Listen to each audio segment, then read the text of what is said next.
Sister wives Kody Brown wanted to see divorced wife naked. Undeniably, for sister wives, it's complicated is an understatement when it comes to Kody Brown and his relationships with Meri, Janelle, Cristin, and Robyn Brown. While he spent the majority of his married life in a plural marriage, he is getting back to the basics by asking Robyn to accept him as a monogamous husband. However, the show revealed that Kody didn't truly understand there would be changes after divorce. Kody Brown wants Robyn to understand polygamy is over. In the latest episode, Sister Wives showed Kody Brown ushering Robyn into the cold hard truth she wasn't going to have sister wives anymore. While she essentially only came to terms with the idea after a verbal kicking and screaming fit, she finally conceded. While Kody Brown needed Robyn to understand life was changing, he forgot his transition in relationships wasn't exactly easy. After the divorce, he didn't expect to be seen so differently. The show highlights how he still wanted to see his divorced wife naked. Kody Brown wanted to see divorced wife naked. During the latest episode, Meri Brown talks about removing Kody's t-shirts from their quilt at his request. But she also discusses how Kody wanted to punish her for the suffering he felt in the relationship. Yet, somehow, it was still perplexing to him that her behaviors shifted after the legal divorce. He said, Meri's attitude changed, where I didn't feel like mine did. Then he shares how she started to close off to him. He explains, what she started doing was when I would go into the house, and normally you might see your wife dressing, she would cover herself up and hide. Notably, they were still spiritually in a marriage, but the relationship was limping at best when Meri decided to pull the trigger on the legal divorce. Seemingly, although he noticed the shift, he didn't want to put in the work to reassure Meri he loved her. Meri explains her change in behavior. Even though Sister Wives star, Meri Brown stayed in the marriage, her emotional state was shaky after the legal marriage.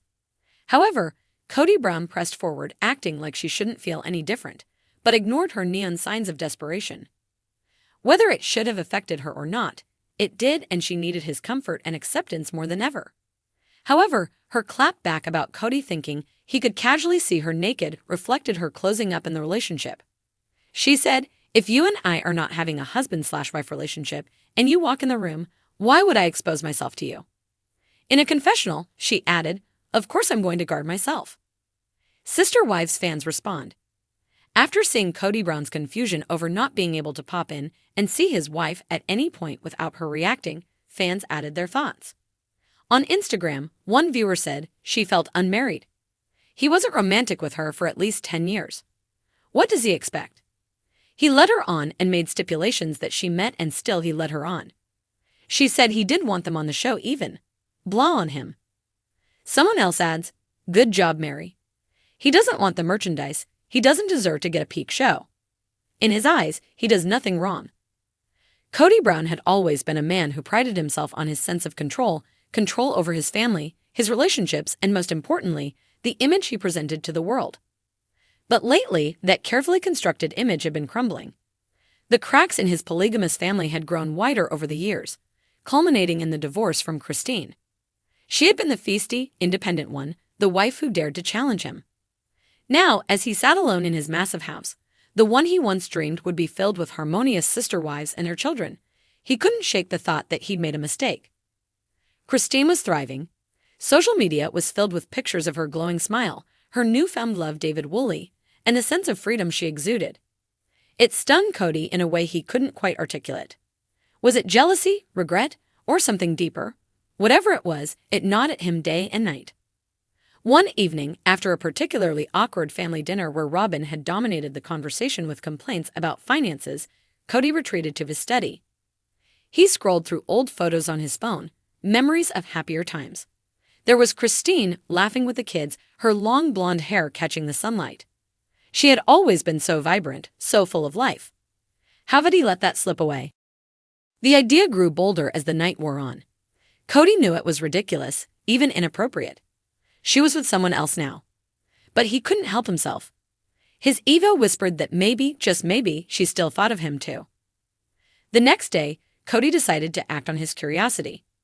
He framed it in his mind as closure, a way to make peace with the past. He sent Cristin a text. Kody. Hey, Cristin. Hope you're doing well. I've been thinking about old times. Would love to catch up if you're open to it.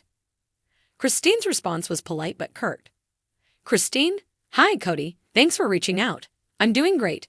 Not sure catching up is necessary, but I appreciate the thought.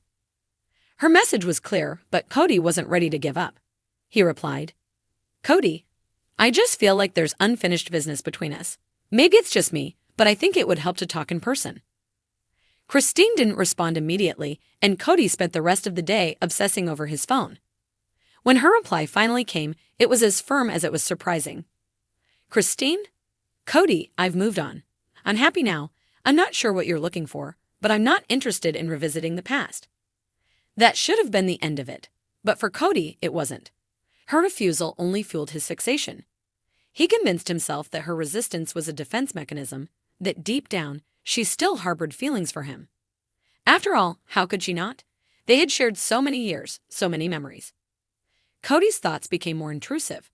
He began to imagine scenarios where Cristin might see him differently. Perhaps if he reminded her of what they had, she'd reconsider. One evening, after a glass of wine, a rare indulgence for him, he decided to call her. Cristin answered, her tone wary. Kody, what do you want? Cristin, just hear me out, he said, his voice uncharacteristically soft. I've been doing a lot of thinking. About us, about everything we shared, and I miss you. There was a long pause on the other end of the line. When Cristin finally spoke, her voice was steady but cold. Kody, you don't miss me. You miss control. You miss having me under your thumb. I'm not that woman anymore. Her words hit him like a punch to the gut, but he refused to back down. It's not about control, Cristin. It's about connection. We had something special. You can't deny that. Cristin's laugh was sharp. What we had, Kody, was a relationship where I gave everything and got nothing in return. I found someone who values me for who I am, not for what I can do for him.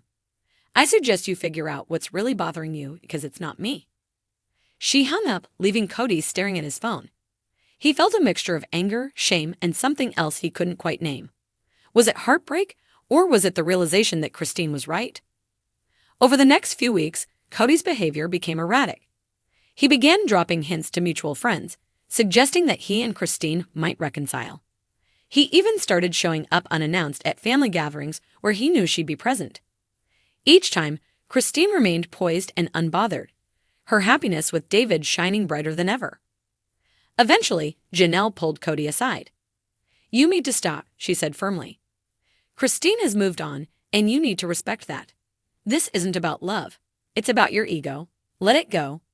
Her words stung, but they planted a seed. Over time, Kody began to confront the truth. He wasn't mourning the loss of Cristin as a person. He was mourning the loss of control, the loss of a narrative where he was the center of everyone's world. It wasn't easy, but Kody began the slow process of letting go. He focused on repairing the relationships he still had, recognizing that his attempts to cling to the past were only driving people further away. And while he couldn't undo the mistakes he'd made, he hoped, for his sake and for Cristin's, that he could learn from them. As for Cristin, she continued to thrive. Her life with David was everything she'd ever dreamed of, and she never looked back. For her, Kody was a chapter, a long and complicated one, that was finally mercifully closed.